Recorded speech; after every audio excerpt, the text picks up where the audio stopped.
श्री सतगुरु महाराज की जय। महर्षि मेही की बोध कथाएँ।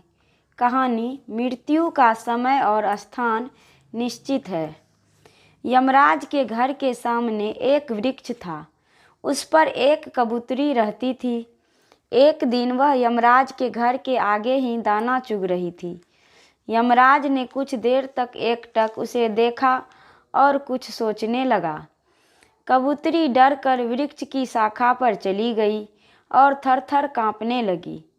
उसी समय वहाँ पक्षी राज गरुड़ आए और कबूतरी से पूछा कि तुम इतनी भयभीत क्यों मालूम पड़ती हो। कबूतरी ने कहा कि आज यमराज मुझे बहुत देर तक एकटक देखते रहे। कबूतरी ने कहा कि आज यमराज मुझे बहुत देर तक एकटक देखते रहे, न जाने क्या होगा, इसीलिए मैं डर गई हूँ। गरुड़ जी ने कहा, अच्छा, तुम भय करना छोड़ दो, मैं तुम्हें ऐसे स्थान पर पहुँचा दूँगा जहाँ किसी की भी पहुँच नहीं हो सकती। यह कहकर गरुड़ जी ने उसे अपनी पीठ पर बिठाया और 7 समुद्रों के पार एक पहाड़ी गुफा में ले जाकर उसे बंद कर दिया।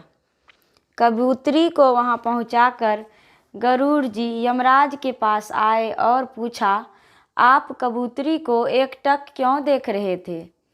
यमराज ने कहा, उस कबूतरी की आज अमुक समय 7 समुद्रों के पार एक गुफा में मृत्यु होनी है।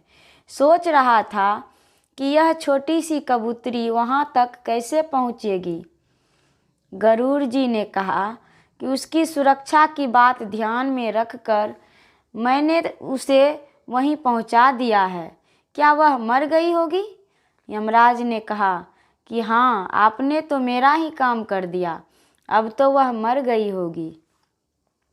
गरुड़ जी वहाँ गए तो देखा कि उस गुफा में रहने वाले एक केकरे ने उसका गला काट दिया है। इसीलिए किसकी मृत्यु कब, कहाँ और कैसे होगी, यह सब निश्चित है। मृत्यु अनिवार्य है, वह किसी को नहीं छोड़ती है। श्री सतगुरु महाराज की जय।